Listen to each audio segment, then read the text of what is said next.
Sallallahu alaihi wa ala alihi wa sahbihi wa man tabi'ahum bi ihsanin ila yaumiddin wa sallama tasliman katsira thumma amma ba'd. Bapak-bapak dan ibu-ibu jamaah yang dimuliakan oleh Allah Subhanahu wa taala.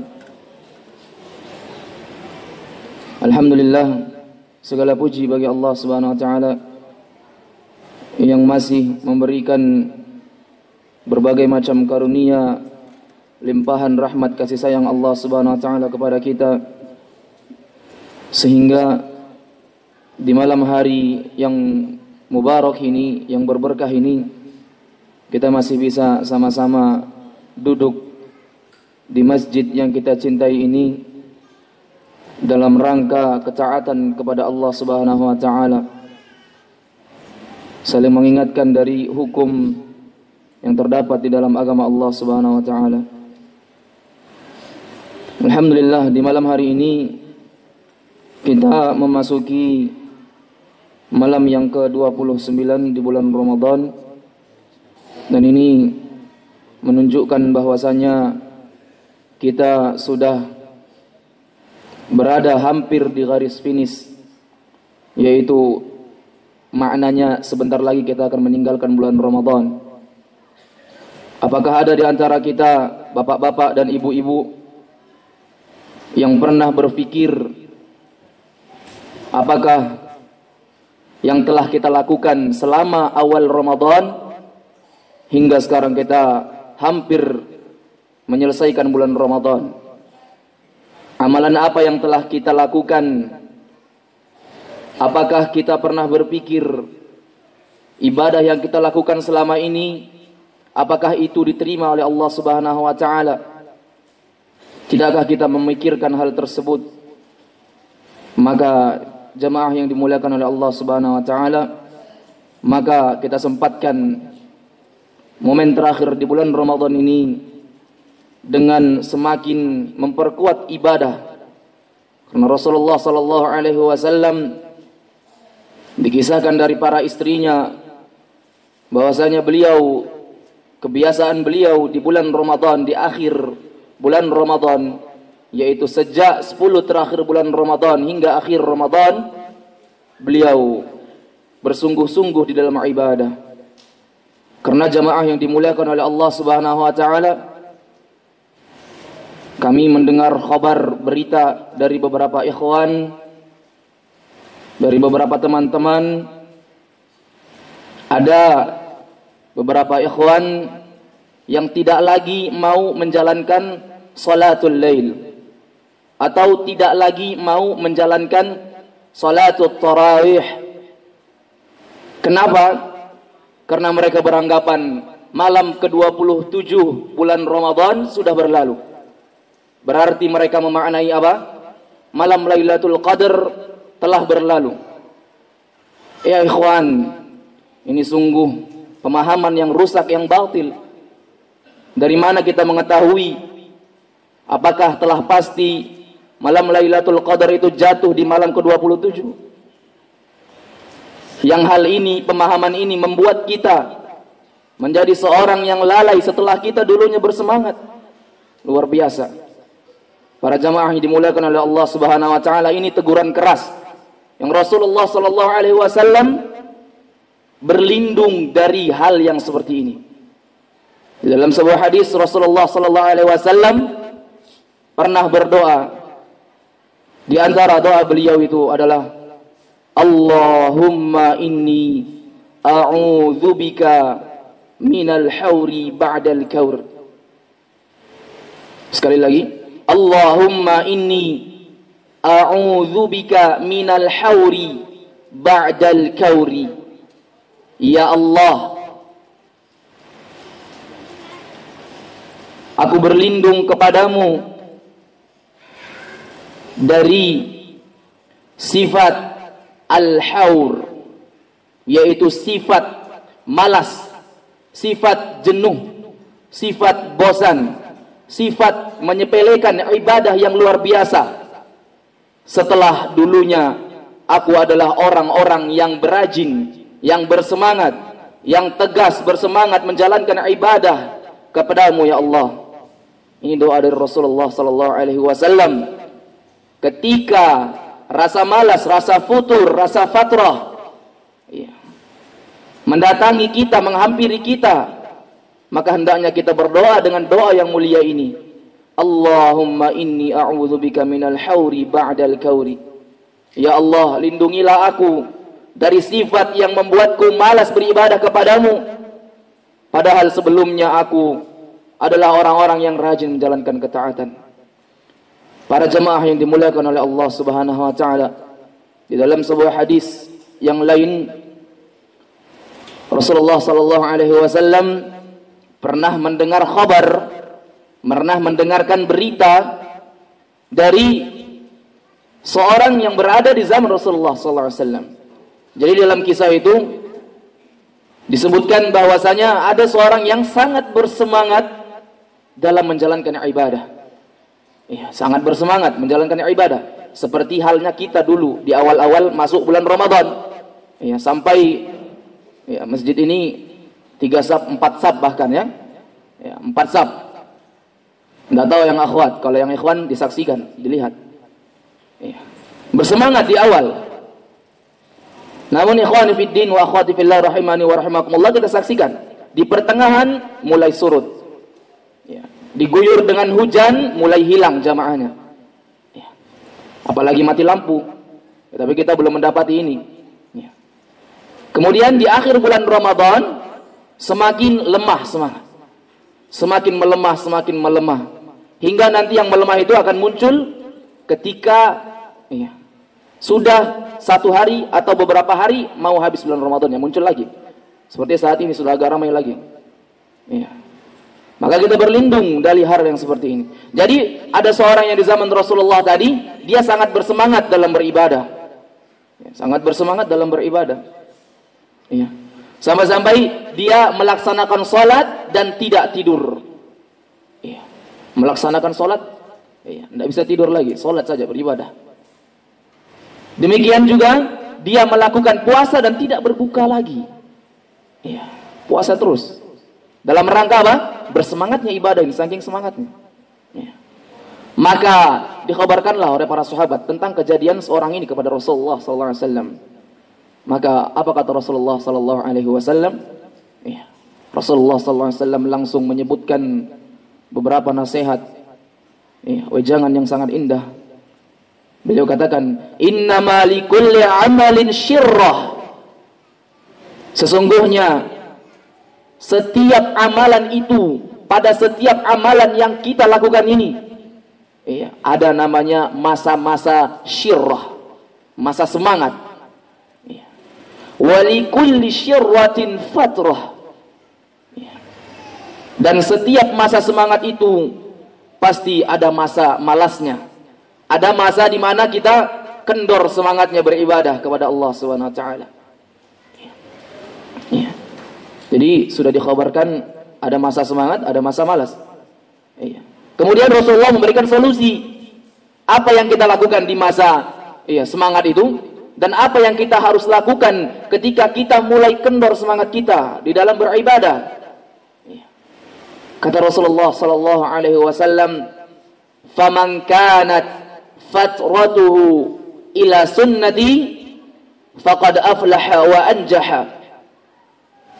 Barang siapa yang masa semangatnya itu, masa malasnya itu, barang siapa yang masa malasnya itu dia lakukan untuk semakin mendekati, menjalani sunnahku, faqad aflaha, sungguh dia telah beruntung, wa anjaha, dan dia akan memperoleh kemenangan.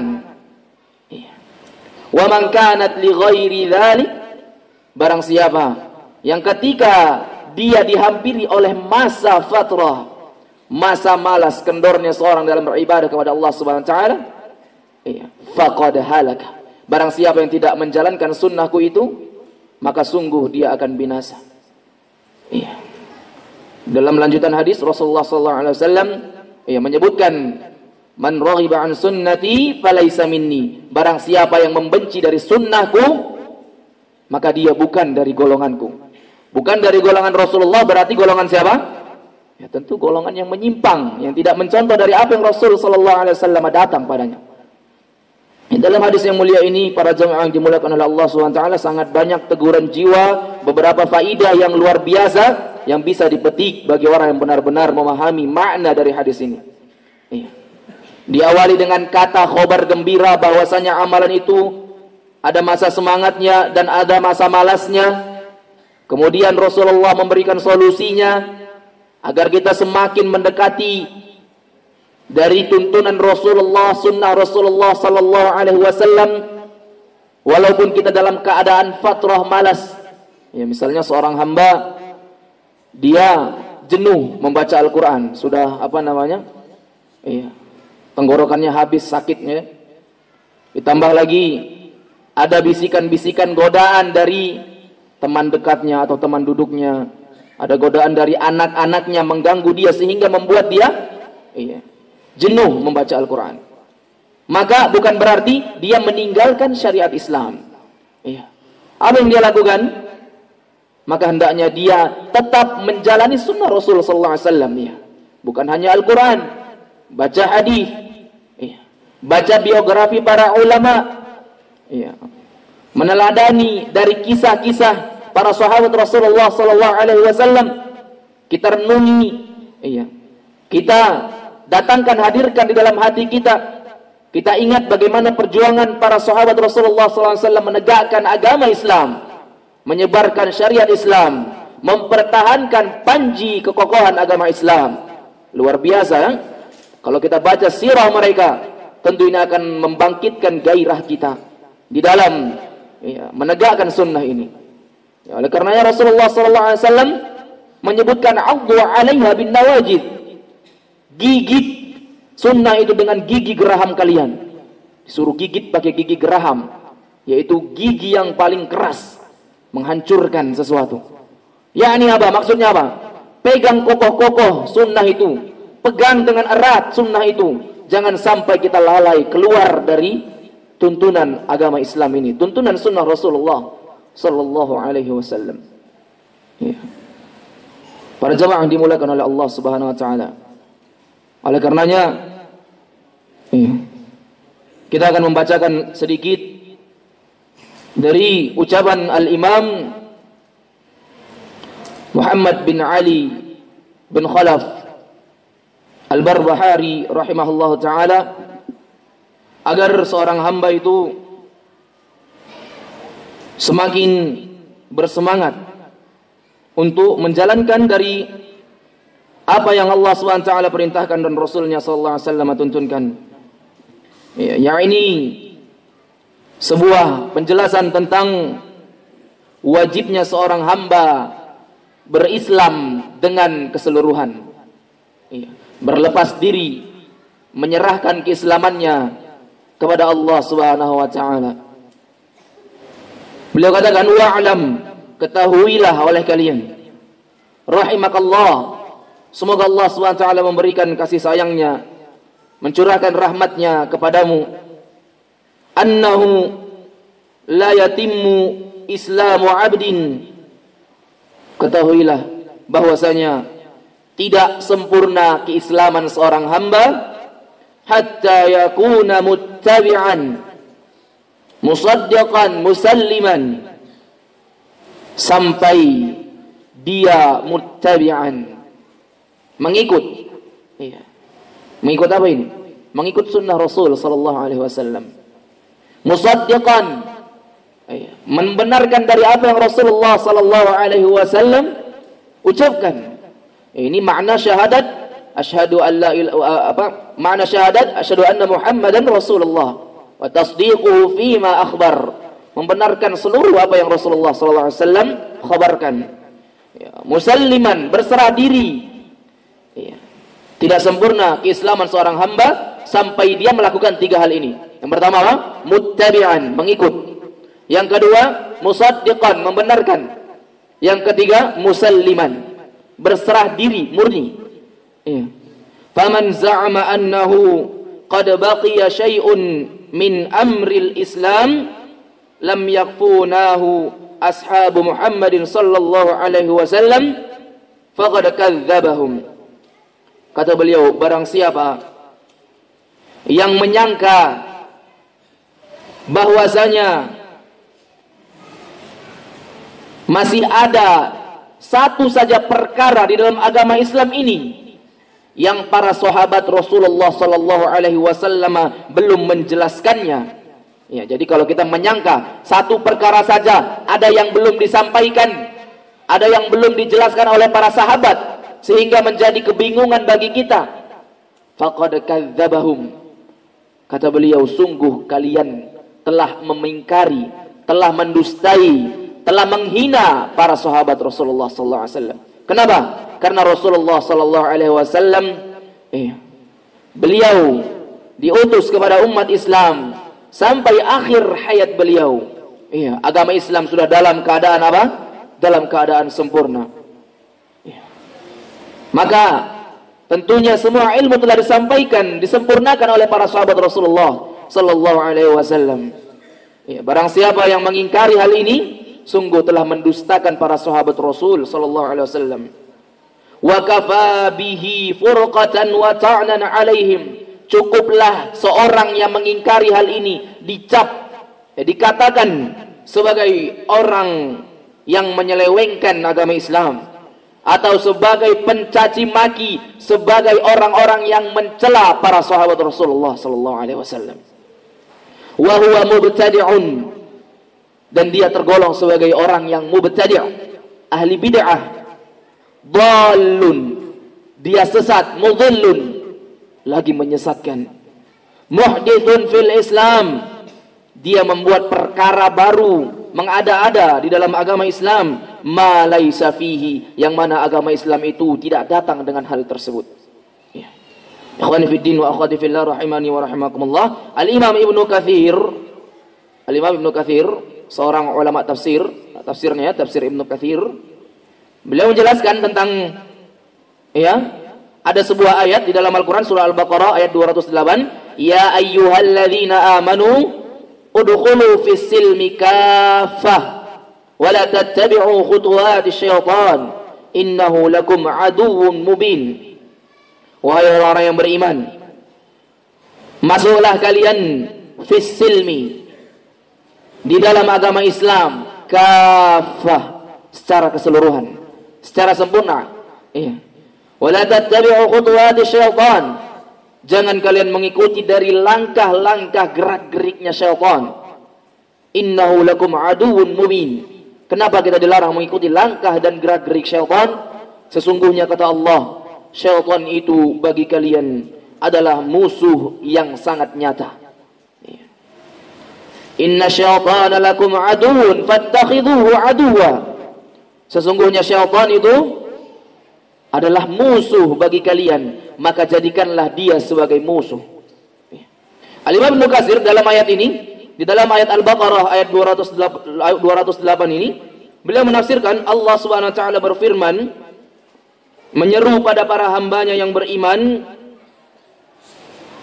serta membenarkan Rasul sallallahu alaihi wasallam untuk mengambil seluruh ajaran dan syariat Islam. Diperintahkan, yaitu melaksanakan seluruh perintah dan meninggalkan segala larangan yang ada di dalam agama Islam sesuai dengan kemampuan mereka. Coba ikhwani fiddin wa akhwati fillah rahimani wa rahimakumullah, kita perhatikan ayat ini. Pertama, Allah Subhanahu wa taala mengajak para hambanya untuk beriman, masuk Islam secara keseluruhan dan melaksanakan ajaran-ajarannya tanpa menyampingkan ajaran yang lain. Maka Allah Subhanahu wa taala memperingatkan hambanya agar mereka tidak mengikuti langkah syaitan. Pertamanya disuruh orang-orang yang beriman masuk Islam secara keseluruhan. Yang kedua disuruh untuk tidak mengikuti langkah syaitan. Maka sebenarnya kalau kita pahami, di dalam dua ayat ini kita hanya memiliki dua pilihan saja. Sebagai hamba Allah, kita hanya memiliki dua pilihan saja. Yang pertama, kita memilih apa? Masuk Islam secara keseluruhan, menjalankan seluruh apa yang Allah SWT syariatkan, perintahkan, menjauhi segala apa yang Allah SWT larang. Ya, ini pilihan yang pertama. Ya. Pilihan yang kedua, kalau tidak mau masuk Islam secara keseluruhan, kalau tidak mau menjalankan sunnah Rasul sallallahu alaihi wasallam semuanya, beralasan apa? Beralasan kita di zaman sekarang beda dengan zaman Rasul. Iya. Zaman Rasul masih ada Nabi sallallahu alaihi wasallam. Maka di situ kita bisa menjalankan seluruh sunnah Rasul sallallahu alaihi wasallam. Di zaman sekarang kita beda. Di zaman sekarang kita tidak lagi di zaman Rasul sallallahu alaihi wasallam. Tidak mungkin kita bisa mencontoh Rasul semuanya. Ini syubhat luar biasa. Bukan tidak bisa, malasnya yang luar biasa. Iya. Jauhnya seorang dari ilmu agama hingga dia bisa memikirkan hal yang seperti ini. Oleh karena kata Allah Subhanahu wa taala, iya, masuk Islam secara keseluruhan maknanya apa? Lakukan segala yang kita mampu. Iya. Jangan pernah beralasan apa?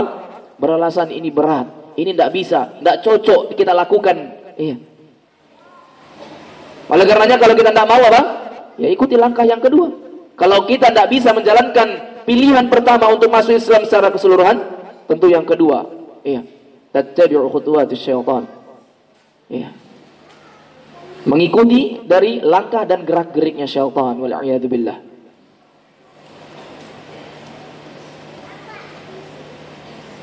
Karena iya, di dalam ayat ini hanya dua perkara yang disebutkan, maka dua pilihanlah kita sendiri yang memilih untuk diri kita. Iya, apakah kita bisa menjalankan syariat Islam secara keseluruhan, atau malah kita memilih untuk terjatuh di dalam langkah mengikuti langkah-langkah syaitan, wal a'yadu billah. Baik, jemaah yang dimuliakan oleh Allah Subhanahu wa taala. Oleh karenanya di malam hari ini adalah malam ke-29 di bulan Ramadan, maka ini adalah malam ganjil, dan mari kita bersemangat untuk senantiasa menghidupkan malam kita. Iya, memperbanyak ibadah, membangunkan keluarga kita untuk menjalankan menghidupkan malam di bulan Ramadan ini. Semoga yang sedikit ini bisa menjadi tambahan ilmu bagi kita, dan jangan lupa doa yang Rasulullah sallallahu alaihi wasallam ajarkan tadi, semoga bisa dihafal dengan baik. Kita ulangi sekali lagi. Allahumma inni a'udzubika minal hauri ba'dal kauri. Ya Allah, lindungilah aku dari sifat malas, dari sifat kerusakan dalam ibadah, setelah sebelumnya aku termasuk orang-orang yang rajin menjalankan ibadah ketaatan kepadamu. Naktafi bihadzal qadar, kita cukupkan sampai di sini. Kita tutup dengan doa kafaratul majlis. Subhanakallahumma wa bihamdik, asyhadu an la ilaha illa anta, astaghfiruka wa atubu ilaik.